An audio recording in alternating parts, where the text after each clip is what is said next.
niece of Osama bin Laden. It's a controversial last name. But she says supporting Donald Trump for president has caused her more problems. She tells her story after the break.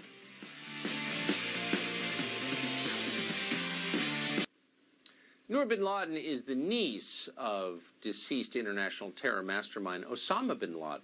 She is also a supporter of Donald Trump and has been for the last 5 years. Right now she's living in Switzerland. She says she's received more hate and abuse for backing Donald Trump for president than she has for being related to Osama bin Laden. Amazing as that sounds. Noor bin Laden joins us tonight. We're happy to have her. Thanks so much for coming on. What a remarkable thing to say. Is that, I want to hear you say it. Is that true? You've received more abuse for backing Donald Trump than for being the niece of Osama bin Laden? Well, Tucker, as you can imagine, there are a few challenges that come with carrying this name, not least, on a personal level, being associated to a man whose values and beliefs are so diametrically opposed to my own.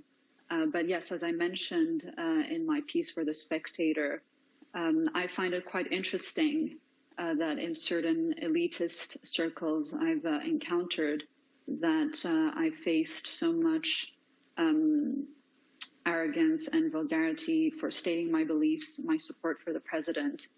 And it's unlike anything I've experienced before.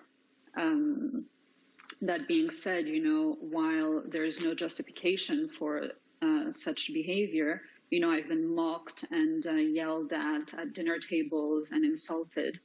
And as I say, there's no justification for it, but I see why, their understanding is limited, because 99% of the media over here in Europe, believe it or not, it's even worse than in the US, but they're based on the fake news in the US and the 6 conglomerates that own these outlets. So that explains part of it. Well, good for The Spectator of London for publishing your piece despite that environment over there.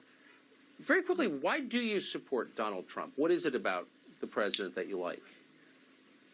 Well, as I wrote in my letter to America, which I published last month, when I decided, to speak up for the president, the list that I wrote is very, very long, but there is one particular aspect from my perspective which stands out, and it's his foreign policy.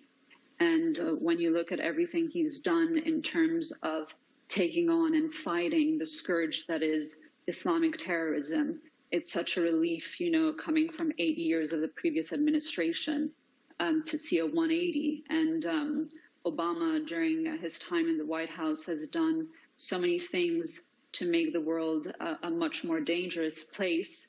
And it explains, yes, it explains, many things, in terms of why Obama tried to tell President-elect Trump not to hire General Flynn when General Flynn was so courageous. I wish we had more time. We're out of time. We appreciate your coming on tonight.